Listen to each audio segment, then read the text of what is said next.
دا ملزمان چې دي دا اخر کې وایي په خپل اولیا کې دي که بدل کړي د اتباعو دا خو تاسو ته موږ په تفتیش کې باقاعده دا خبره به راڅرګندې شوې دي داسې د پټ پناه خبره نه ده.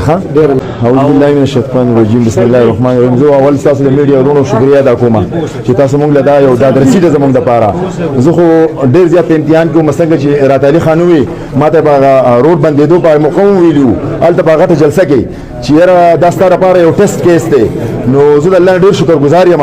او انشاءالله دا خو دا د یو جدي نه ګران کیس و انشاءالله زموږ دا ایس پي صاحب و دا ایاز خان و دا زموږ ډي اس پي صاحب و زموږ باس افسرانو هغو په موږ باندې دغه شان انشاءالله دغه وي نو موږ به د دې نه ګران کیسونه حل کوو او زما خو دا وعده ده انشاءالله چې زه ورته یم زه په دې باندې زما سم لاس وتړلی شولو چې دا کیس وشو نو هغه منشیات پروشو په دې دوه درې ورځې کوم ګورې زما سره ګیم کړی دی او موقع نه پیدا اخیستې ده. زه هغو ته بیا یو دغه ورکوم چې د دې علاقې نه زه د خدای په خاطر زما زړه اوس ډېر زیات خوشحاله شو او اوس پر باندې هغې نه زه زیاتې سرګونډې اړوم نو مهرباني وکړه چې د دې ځای نه ګورې تخته ګورې دا ته یم غلو او منشیات دي د دې علاقې نه مکمل کړی وکړي او لهذا دا دې ما د خالي کي او دا د ښو خلکو علاقه ده او غیرتیان خلک دي د خوازخیلي او زه د خوازخیل خلکو ډېر شکریا ادا کوم زموږ ډېر عزت کړی زموږ ډېر قدر کړی دا به بعد کې انشاءالله په تفتیش کې به دا ادا کېږي او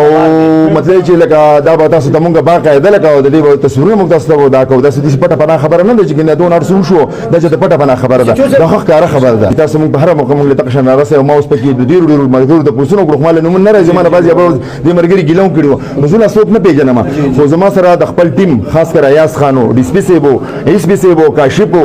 برکت او زما ټول سټاف و لکه زما سره انتهایي مړما چې دا څه شوي دا د دوی په مدد باندې شي ما نن زمونږ ډي جي صاحب ته هم معاینه کړي چې ما سره څونه منډه والي شي ما سره خپل سټاف والي ده زما سره بل څه نه ده والي کارېدو راته ځان کنه لکه د ټولو خوازخیل کې چې ما یو لکه یو کمزوری کار کړي داسې راته ځان کمزوری ښکارېدو او داسې یو مایوس وم خو زه نن دومره خوشحاله یم که نه چې د خوشحالۍ زه تاسو د هغې مبارکي در کوم تاسو له دغه در کوم زمونږ رونه یې تاسو به مونږ به انشاءالله کو داسې معمولي غلطي به نه کېږي که وشي نو هغې به بل سره دا کوو خو غلط خلک په دې علاقه کې زه د دوباره بیا پیغام ورکوم چې غلط خلک به دلته نه انشاءالله چې دا یو کیس مونږ کامیاب کړو دا زمونږ دپاره چیلنج و او د دې نه پس به انشاءالله ګورې ورته ووایه چې بلکل د دې علاقې نه دي ځي دا ملزمان چې دي دا اخر کې وایي په خپله اولیا کې دي که اولیا بدله کړې ده اتباعو دا خو